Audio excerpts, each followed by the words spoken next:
webinar technology and experiences as well. So we like talking about that too. But when we think about, this journey of experiences, what are the different kinds of strategies that you think about when it comes to repurposing a single asset into many without exhausting your team or boring your audience?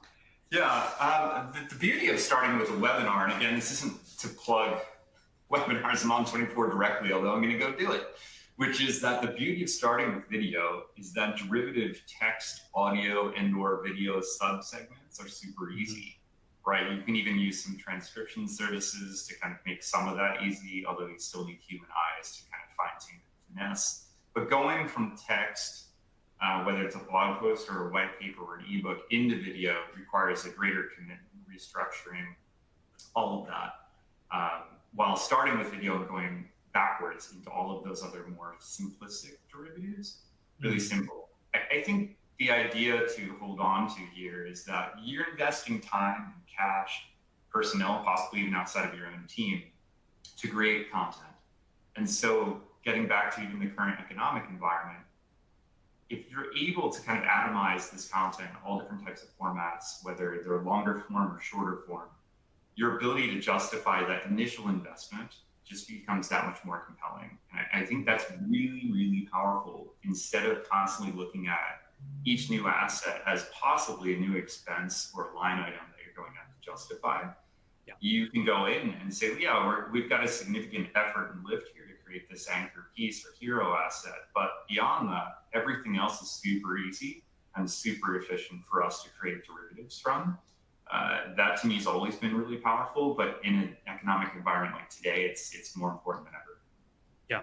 And I think too, like thinking about it, not only from the cost perspective, but also just the human capital and needing, like you said, you need resources on your team to produce all of this stuff. And so our strategy here at On24, it's very similar in that we start with something like a webinar or any kind of, when we say hero asset, I think that it's good to also define that. When we think about that, we think about large pieces of content. What are parent pieces of content that have those opportunities for derivatives? So things like research reports, which we'll actually talk about at the end of this, is I want to get to know what your plans are for that content consumption report, because that's going to be really big. But thinking about, research reports, what are like webinars that we could do, virtual events, where can we pull things out and how can we create more of these opportunities for people to engage with our content who maybe they don't want to watch a webinar. I know that, a lot of marketing leaders, VPs, especially in C-suite, like you don't have time to sit for 45 minutes, an hour, 3 hours to get the content and the information that you need. So when we are thinking about how we repurpose that, it's really important that we think about how that gets translated for different audiences. Yeah, absolutely agree. And one thing that I think it's important to touch upon is also the interlinking between all of these derivative assets. So going from a webinar and having a little resources section where you're linking out to derivative kind of companion pieces of content versus having even a PDF that has links to video content and/or an on-demand webinar.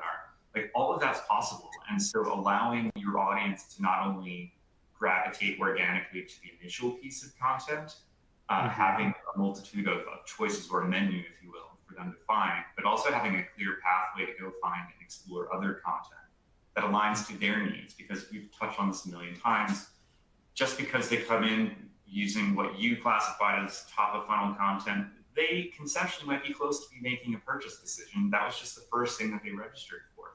So allowing them to have a bit of a choose your own adventure kind of pathway can accelerate dialogue and obviously educate your own marketing automation system and your sales team as well, so where they're at.